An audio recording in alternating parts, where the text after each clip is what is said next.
Hello students, पहलवान Gurudeen group of college के अंतर्गत आने वाले पहलवान गुरुदीन महिला महाविद्यालय की इतिहास विभाग अध्यक्ष मैं साधना नागल एक बार फिर इतिहास का एक नया वीडियो लेकर उपस्थित हुई हूँ।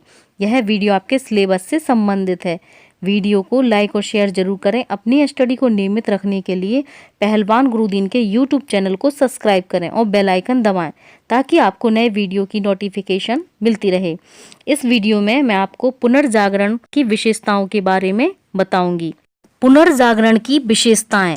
पुनर्जागरण की प्रमुख विशेषताएं निम्नांकित थीं। स्वतंत्र चिंतन को प्रोत्साहन। पुनर्जागरण ने स्वतंत्र चिंतन की विचारधारा को प्रोत्साहित किया।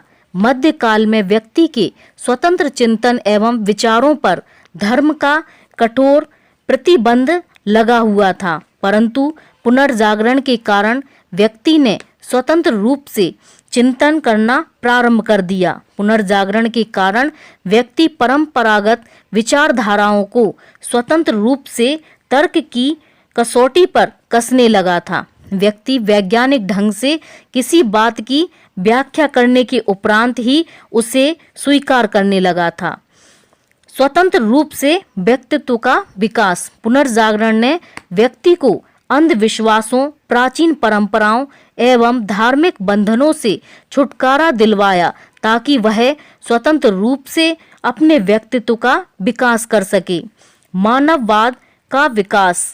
पुनर्जागरण ने मानववादी विचारधारा को भी प्रसारित किया। मध्यकाल में चर्च इस तथ्य पर विशेष जोर दे रहा था कि इस संसार में जन्म लेना ही घोर पाप है, अतः व्यक्ति को इस जीवन का आनंद लेने के स्थान पर परलोक को सुधारना चाहिए। इसके लिए यह आवश्यक है कि वह व्यक्ति तपस्या तथा निर्वृत्ति मार्ग द्वारा मुक्ति प्राप्त करने के लिए प्रयत्न करे। इसके विपरीत पुनर्जागरण ने व्यक्ति को इसी जीवन में भरपूर आनंद उठाने के लिए प्रेरित किया और मानव जीवन को सार्थक बनाने का संदेश दिया।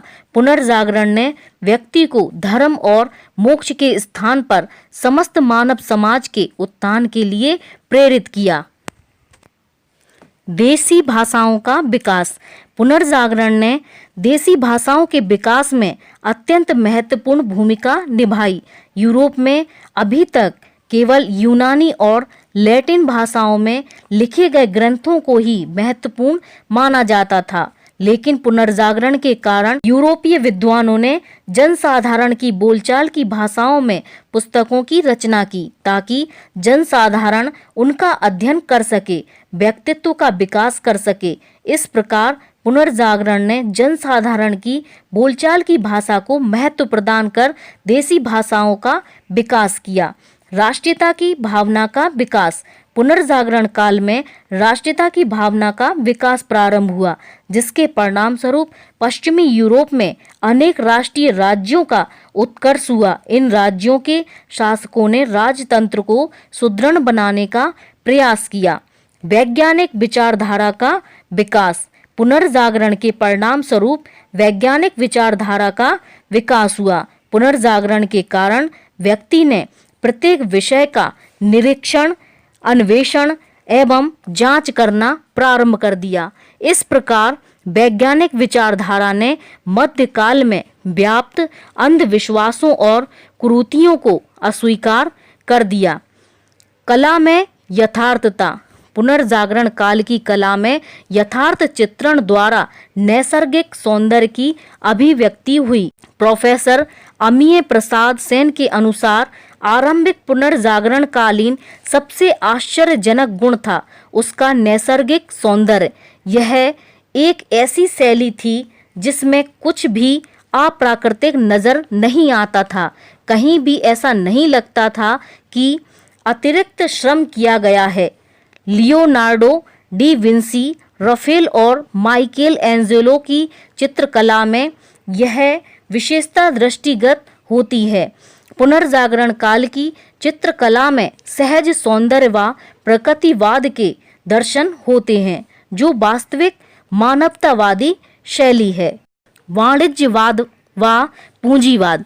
पुनर्जागरण आंदोलन के कारण व्यवसाय एवं वाणिज्य में लोगों की रुचि बढ़ने लगी, जिससे वाणिज्यवाद व पूंजीवाद का विकास हुआ। तत्कालीन समाज में व्यवसायी, बैंकर, उद्योगपति, बुद्धिजीवी एवं वैज्ञानिकों का महत्व बढ़ा तथा वाणिज्यवादी नीतियों तथा शासकों के समर्थन से पूंजीपतियों द्वारा अर्थव्यवस्था पर नियंत्रण कर लिया गया। राष्ट्रीय राज्यों की स्थापना। पुनर्जागरण की एक अन्य विशेषता लोगों में बढ़ती हुई राष्ट्रीयता की भावना थी।